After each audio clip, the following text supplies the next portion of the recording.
everybody, this is our antioxidant video. We also have a lot of readings about antioxidants for this week, so this video should be pretty short. I just want to give you kind of a mechanism of how some antioxidants work, particularly within the cell, the kinds of antioxidants that we make within the cell.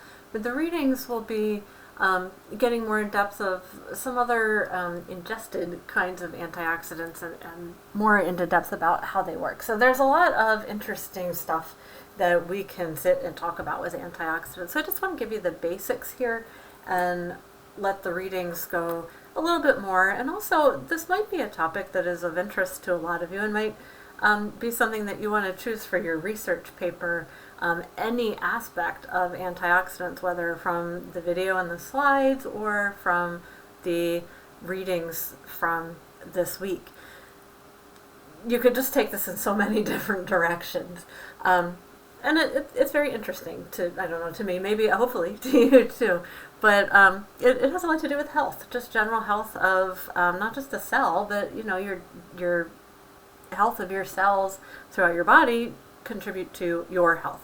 And when we're talking about antioxidants, we're just talking about how we are either creating things inside the cell or ingesting things with our food that help us to neutralize our free radicals, our reactive oxygen species, our hydrogen peroxide or superoxides. Those things that if we have too much of them inside the cell, they are going to cause damage, cause aging to happen faster, damage to the brain, damage to the cardiovascular system, while increasing cancer cell growth. So all bad things if we have too much of these. But what antioxidants do are they reduce them. Remember, we oxidized a free radical to get it in the first place. So if we reduce it, we're just doing the opposite of oxidation. So we're fixing the problem, essentially. We're adding an electron, and that's going to stabilize the reactive oxygen species. So here's our antioxidant, whatever it might be, whether it's one that we made inside the body or one that we ingested, and it gives its electron so that this poor little free radical over here that had its electron stolen and that made it damaging, now it's got its electron back and it's happy and it's not going to continue to cause damage or continue to react inside the cell. So that's just the basics of how an antioxidant works. Now, different antioxidants will work specifically in different parts of the body. That is something that you could get into in, say, a research topic that, really focusing on one antioxidant versus another antioxidant, something like that, just an idea. It's something that if you're interested in, it would be fun to look into. Okay, so like I said, we can have antioxidants that are made inside the body and antioxidants that we have to ingest.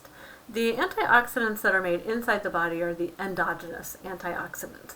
Endogenous just means something that is made inside the body. So these endogenous antioxidants are made by your cells. We've already seen some of these things already. Reduced glutathione. Reduced glutathione came from the pentose phosphate pathway. It's an antioxidant, so we learned about that in Unit 1 when we talked about the pentose phosphate pathway, and it can neutralize reactive oxygen species. Superoxide dismutase. Now, this doesn't go all the way with antioxidant activity, because it does end up creating hydrogen peroxide, which is still a reactive oxygen species, but it does reduce the superoxides into hydrogen peroxide, which leaves you without at least the superoxide. The hydrogen peroxide does have some uses inside the cell, and essentially the superoxide dismutase is creating this hydrogen peroxide, which is less damaging than the superoxide, and it's leaving that hydrogen peroxide as a problem for something else to deal with. That's catalase. So we saw that inside peroxisomes. It's not just inside peroxisomes, but we saw that in our previous video as something that peroxisomes use to convert hydrogen peroxide into water. Here are the new ones to us, anyway, the ones we haven't talked about yet. Alpha lipoic acid. This stops lipids from peroxidizing. And essentially, that is just inhibiting formation of more free radicals. It helps with dehydrogenase reactions.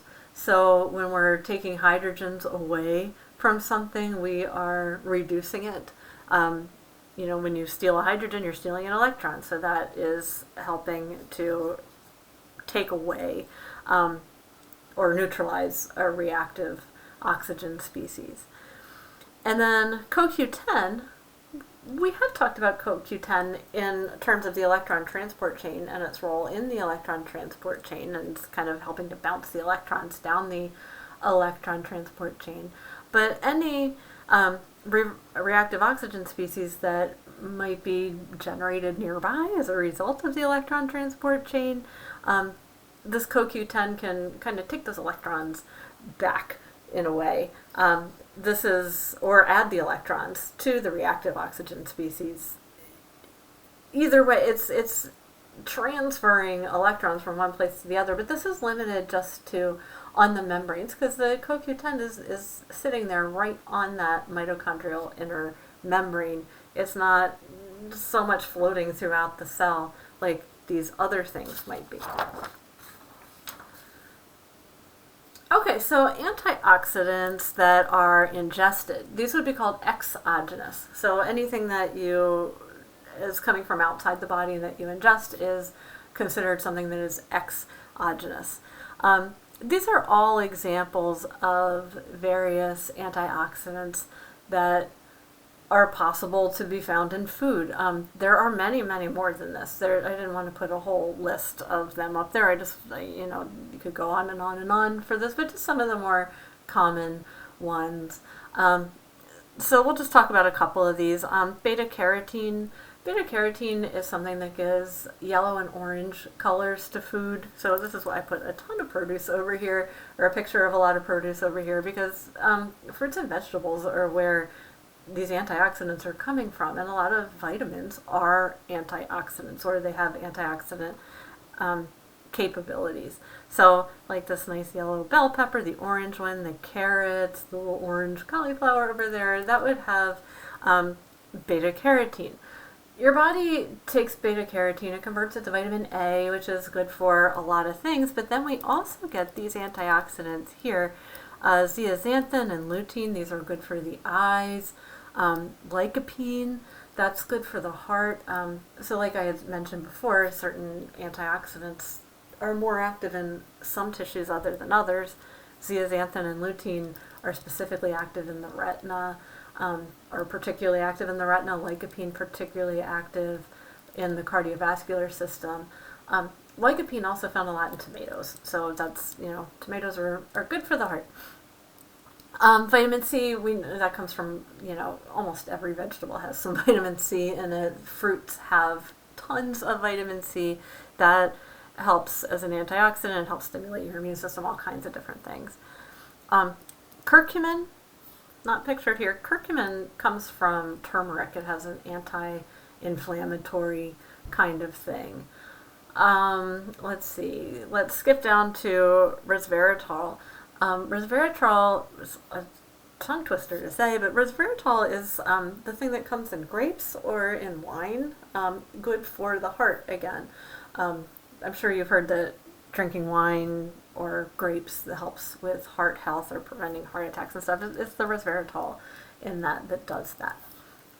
So this nice little rainbow of produce here, each antioxidant, whether they're on the list or not on the list, ends up kind of giving a color to the food. So brightly colored produce tends to have a lot of antioxidants in it. So eating a variety of different colors of produce helps to ensure that you get the full amount of antioxidants, or a nice variety of antioxidants, because if you're just eating a lot of zeaxanthin and lutein, great for your retinas, but not going to be so active in other tissues. Or lycopene for the cardiovascular system, great for that, but not going to be so active in other places. So getting a variety of them is important to help your endogenous antioxidants while they're attempting to deal with all these reactive oxygen species. Okay, now speaking of endogenous antioxidants, we have something called a NRF2 pathway inside the cells, and this helps to activate our endogenous antioxidants, or cause production of our endogenous antioxidants.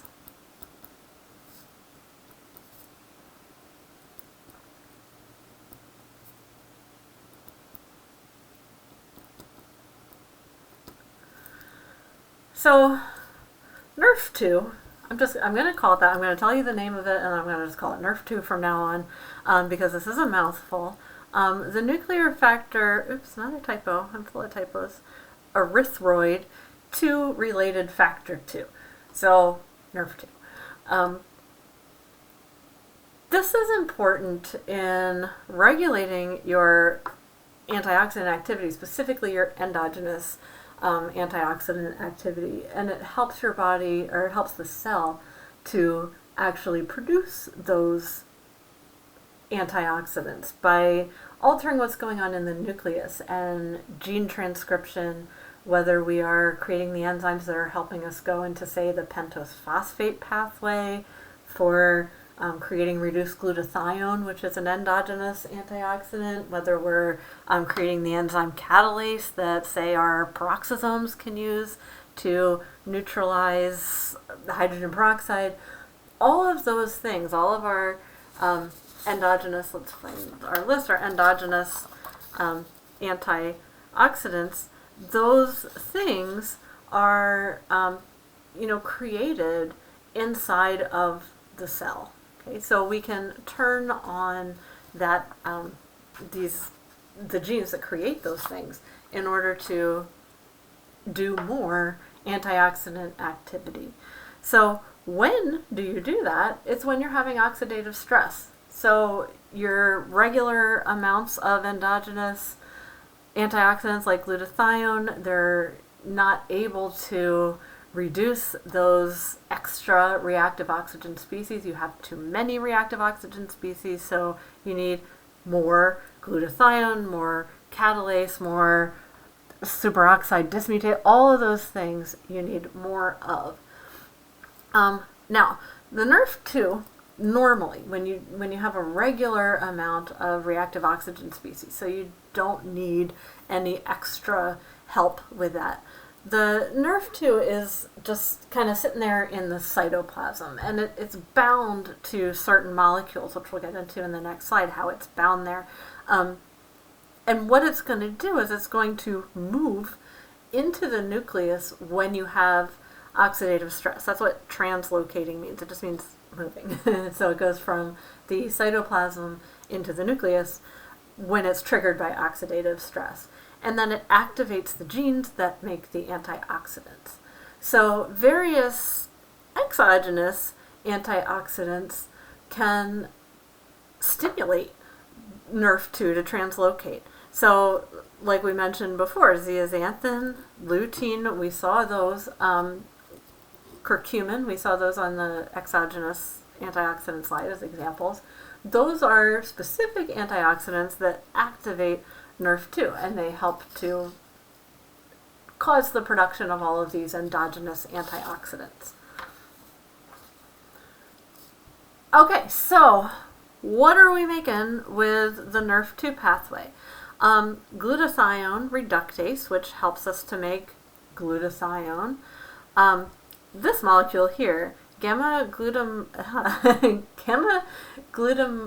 oh my god, that's so hard to say, gamma glutamylcysteine. Okay, so good thing that we have just written exams and not verbal exams. But anyway, these, you don't have to memorize these. I shouldn't have said that. You don't have to memorize these words. Remember, any pathways are going to be given to you. You just have to analyze them and answer questions about them. So you don't have to memorize these terrible words. But this ligase helps in continuing on the pentose phosphate pathway that gets you to glutathione production.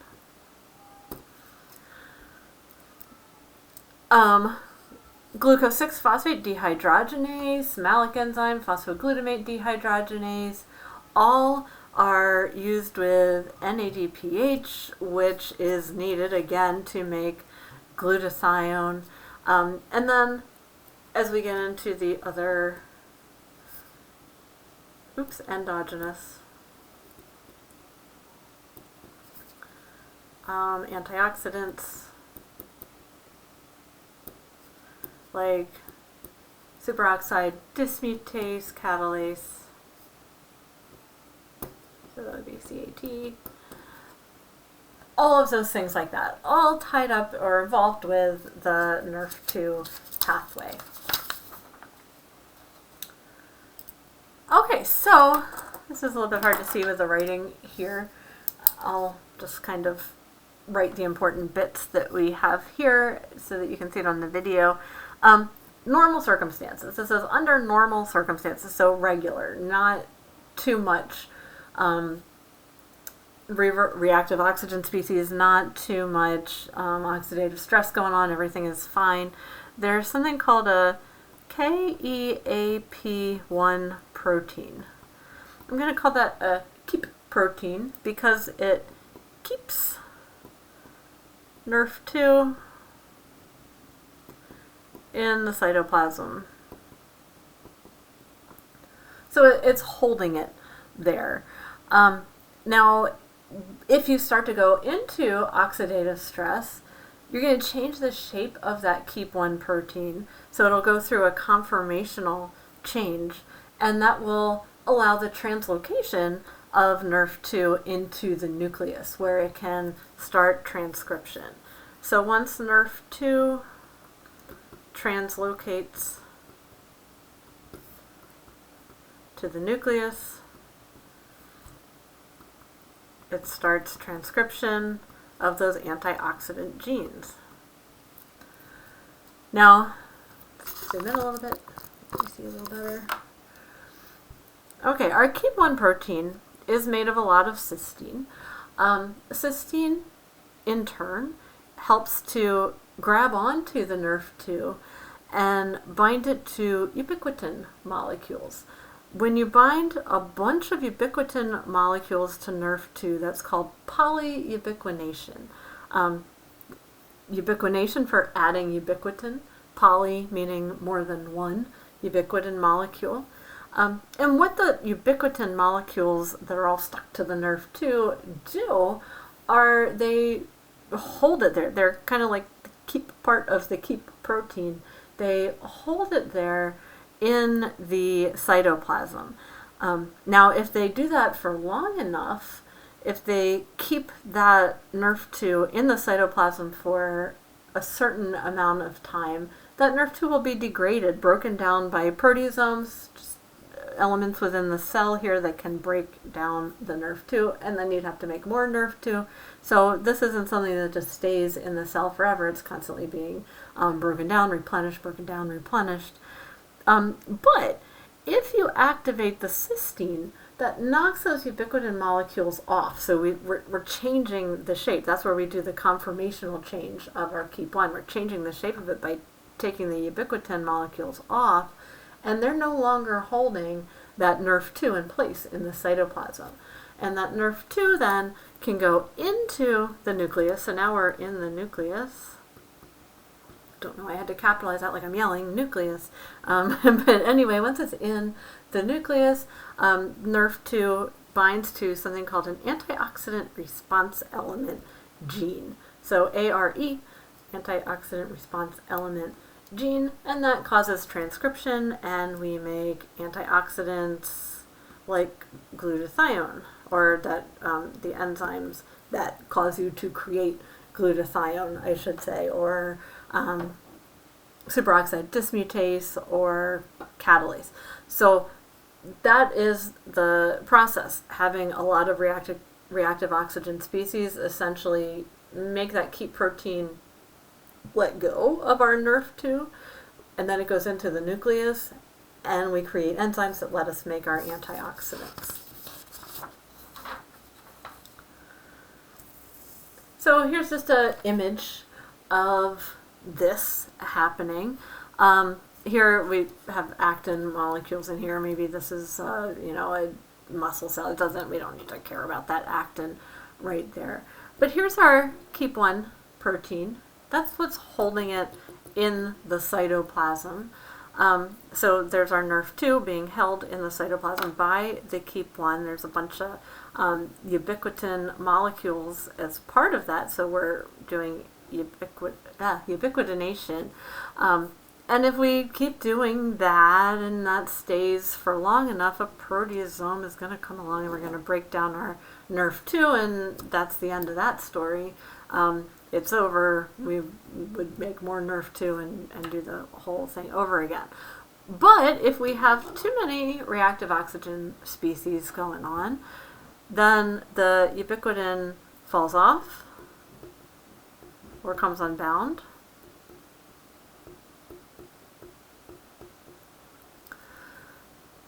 And NRF2 translocates, so we have translocation and moves into the nucleus here.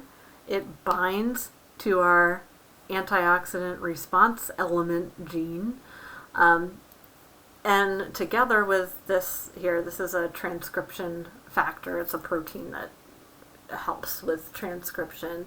And then here we go, we are making catalase, we are making glutathione peroxidase that helps us with our pentose phosphate pathway and making reduced glutathione. So our pentose phosphate pathway that leads to, reduced glutathione. Transferase is another thing that will help to, we haven't mentioned that before, but it's another enzyme that helps with antioxidant activity. Nitric oxide synthase that helps you make nitric oxide, making more NRF2. So this would be like a little positive feedback loop here. NRF2 is activated, you make more NRF2 to do even more of this, and superoxide dismutase. All of these things are helpful for combating our reactive oxidants. Well, we're not just like Xing them out, we're adding an electron to them, so our electrons are paired. It's a happy molecule. It's a molecule that's not going to be reacting negatively with our DNA. Okay, so that is essentially looking at mostly our endogenous antioxidants, and the readings for this week. So shorter video for this, a little bit shorter video. Anyway, we'll have readings that will supplement this video, and we'll talk about those when we have our Zoom meeting for this week. Okay, so that is it for our antioxidant video.